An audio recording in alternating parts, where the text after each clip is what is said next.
Hi hello friends, study ഗ്രൂപ്പിലേക്ക് എല്ലാവർക്കും സ്വാഗതം.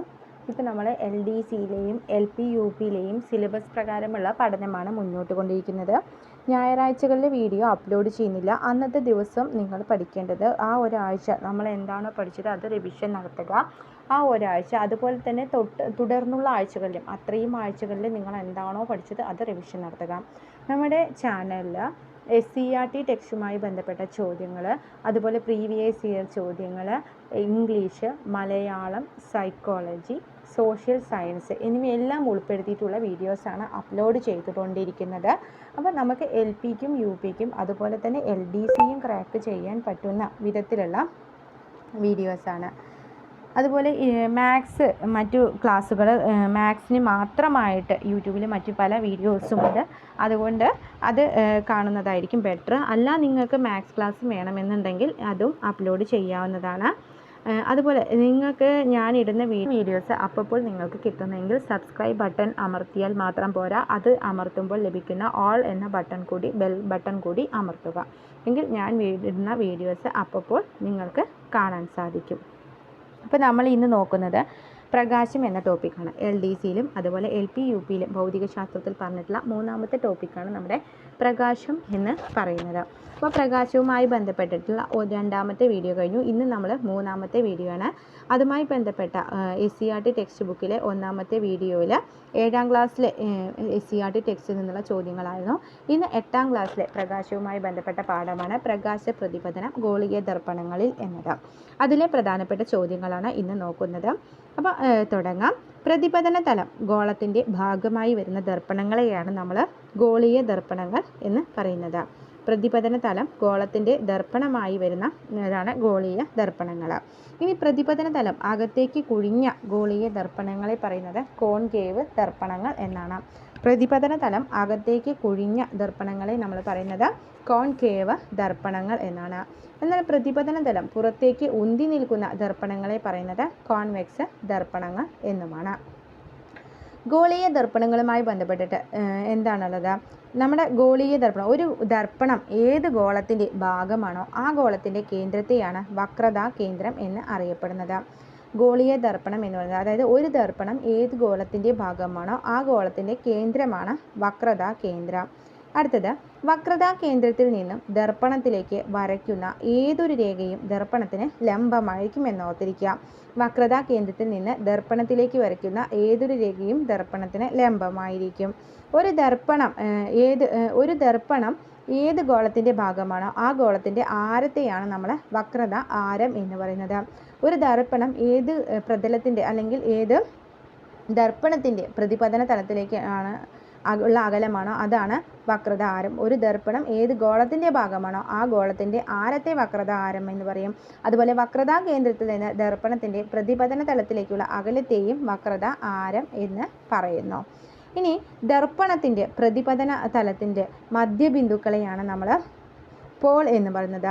ദർപ്പണത്തിൻ്റെ പ്രതിപതന തലത്തിൻ്റെ മധ്യബിന്ദുവിനെ പോൾ എന്ന് പറയുന്നു. ഒരു ദർപ്പണത്തിൻ്റെ പ്രതിപതന തലത്തിനെ അപ്പർച്ചർ എന്നും പറയുന്നു. ഒരു ദർപ്പണത്തിൻ്റെ പ്രതിപതന തലത്തിനെ അപ്പർച്ചർ എന്നും ദർപ്പണത്തിൻ്റെ പ്രതിപതന തലത്തിൻ്റെ മധ്യബിന്ദുവിനെ പോൾ എന്നും പറയുന്നു.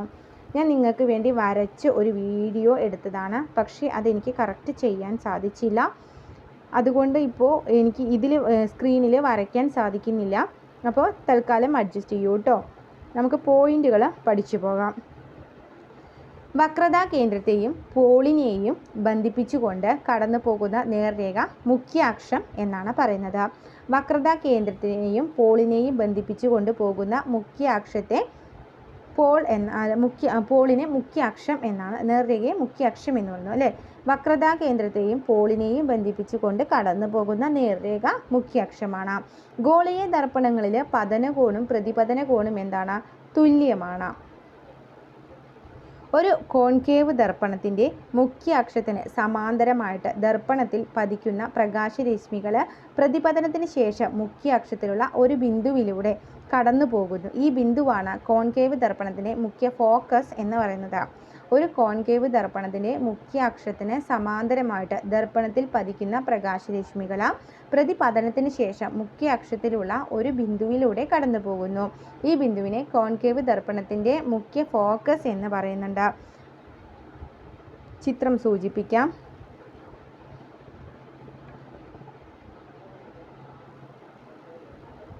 അടുത്തത് കോൺകേവ് അല്ലേ.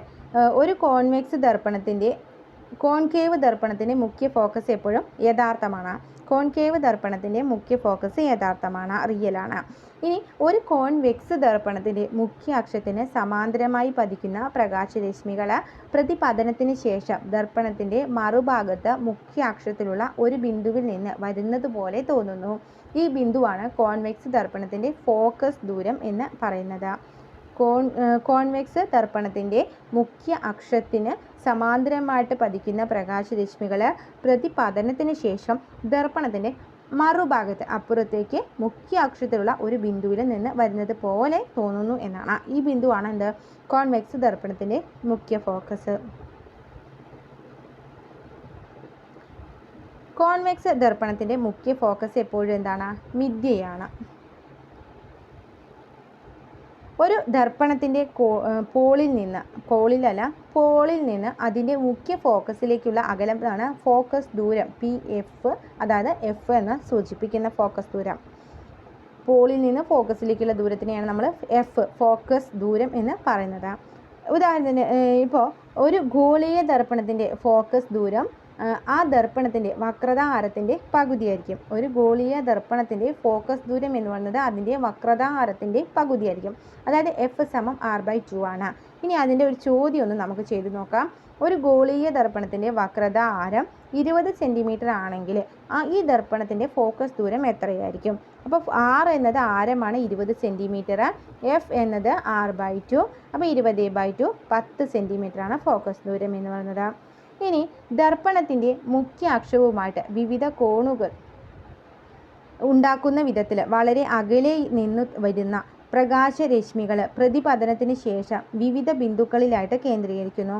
ഈ ബിന്ദുക്കൾ ചേർന്നുണ്ടാകുന്ന തലം മുഖ്യ അക്ഷത്തിന് ലംബമായുള്ളതും മുഖ്യ ഫോക്കസിലൂടെയുള്ളതുമായിരിക്കും. ഈ തലമാണ് കോൺകേവ് ദർപ്പണത്തിൻ്റെ ഫോക്കസ് തലം എന്ന് അറിയപ്പെടുന്നത്. ഫോക്കസ് തലം. ഇനി കോൺവെക്സ് ദർപ്പണം രൂപീകരിക്കുന്ന പ്രതിബിംബത്തിൻ്റെ പ്രത്യേകത എന്താണെന്ന് വെച്ചാൽ മിഥ്യയും നിവർന്നതും വസ്തുവിനേക്കാൾ ചെറുതുമായിരിക്കും.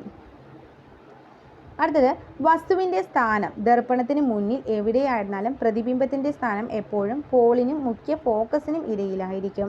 കോൺകേവ് ദർപ്പണം ഉണ്ടാക്കുന്ന മിഥ്യാപ്രതിബിംബം എപ്പോഴും എന്തായിരിക്കും? വസ്തുവിനേക്കാൾ വലുതായിരിക്കും. കോൺവെക്സ് ദർപ്പണം ഉണ്ടാക്കുന്ന മിഥ്യാപ്രതിബിംബം എപ്പോഴും വസ്തുവിനേക്കാൾ ചെറുതായിരിക്കും. ഇനി നമുക്ക് നോക്കാനുള്ളത് ആവർത്തനമാണ്. എന്താണ് ആവർത്തനം? പ്രതിബിംബത്തിൻ്റെ ഉയരവും വസ്തുവിൻ്റെ ഉയരവും തമ്മിലുള്ള അനുപാതമാണ് ആവർത്തനം എന്ന് പറയുന്നത്. അല്ലെങ്കിൽ വസ്തുവിൻ്റെ വലുപ്പത്തിൻ്റെ എത്ര മടങ്ങാണ് പ്രതിബിംബത്തിൻ്റെ വലുപ്പം എന്ന് സൂചിപ്പിക്കുന്ന സംഖ്യയാണ് ആവർത്തനം. ആവർത്തനം കാണാനുള്ള ഇക്വേഷൻ ഓർത്തിരിക്കുക. M = HI/HO എന്നാണ്. അതായത് HI എന്ന് സൂചിപ്പിക്കുന്നത് പ്രതിബിംബത്തിൻ്റെ ഉയരവും H0 എന്നത് വസ്തുവിൻ്റെ ഉയരവുമാണ്.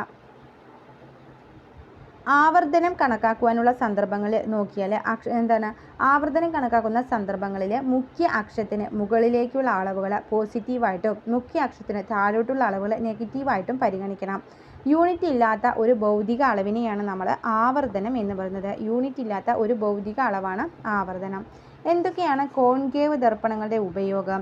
മേക്കപ്പ് മിറർ, അതുപോലെ ഡോക്ടർമാരുടെ ഹെഡ് മിറർ, സിനിമ പ്രൊജക്ടറുകൾ, സെർച്ച് ലൈറ്റായിട്ടും ഉപയോഗിക്കുന്നു. അപ്പോൾ കോൺകേവ് മിറർ എന്തിനൊക്കെ ഉപയോഗിക്കാം? ഷേവിംഗ് മിറർ, മേക്കപ്പ് മിറർ, ഡോക്ടർമാരുടെ ഹെഡ് മിറർ, സിനിമ പ്രൊജക്ടറുകൾ, സെർച്ച് ലൈറ്റായിട്ടും ഉപയോഗിക്കുന്നു.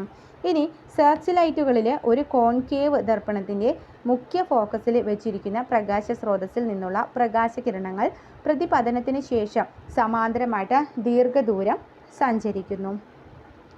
വിദൂര വസ്തുക്കളെ വ്യക്തമായി കാണാൻ സാധിക്കുന്നതിനാൽ രാത്രികാലങ്ങളിൽ ഉണ്ടാകുന്ന അപകടങ്ങളിൽ, പ്രകൃതി ദുരന്തങ്ങളിൽ പരിക്കേറ്റവരെ എളുപ്പത്തിൽ കണ്ടെത്താൻ ഇത്തരം സെർച്ച് ലൈറ്റുകൾ പ്രയോജനപ്പെടുത്തുന്നു.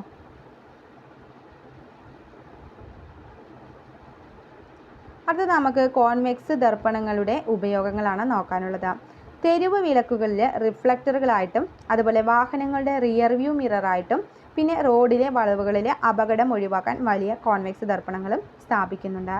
അപ്പോൾ ഈ കോൺവെക്സ് ദർപ്പണങ്ങളുടെയും അതുപോലെ കോൺകേവ് ദർപ്പണങ്ങളുടെയും ഉപയോഗം നന്നായി പഠിച്ചിരിക്കുക. പ്രസ്താവന ചോദ്യങ്ങളിൽ നമ്മളെ കുഴപ്പിക്കുന്ന ഒന്നാണ്. അതുപോലെ ആവർത്തനം കാണുന്ന ഇക്വേഷനും ഫോക്കസ് ദൂരം കാണുന്ന ഇക്വേഷൻസും പഠിച്ചിരിക്കുക. അപ്പോൾ ഓക്കെ ബൈ. ഈ വീഡിയോ ഉപകാരപ്പെട്ടാൽ ലൈക്ക് ചെയ്യുക, നിങ്ങളുടെ ഫ്രണ്ട്സിനെ ഷെയർ ചെയ്യുക കേട്ടോ. നമ്മൾ സിലബസ് പ്രകാരമുള്ള പഠനമാണ് നടത്തിക്കൊണ്ടിരിക്കുന്നത്. ഇപ്പോൾ ഒരുപാട് വൈകിട്ടൊന്നുമില്ല. അപ്പോൾ തുടക്കം മുതൽ നമ്മുടെ ഒപ്പം എത്താൻ നിങ്ങൾക്ക് സാധിക്കും. പെൻഡിങ് ഉള്ളതൊക്കെ ഞായറാഴ്ചകളിൽ പഠിച്ചു തീർക്കുക. അല്ലാത്ത വശം ഞായറാഴ്ചകളിൽ എല്ലാം ഇതുവരെ പഠിച്ചത് മുഴുവനും റിവിഷൻ നടത്തുന്നതിന് വേണ്ടി ഉപയോഗിക്കുക. All the best.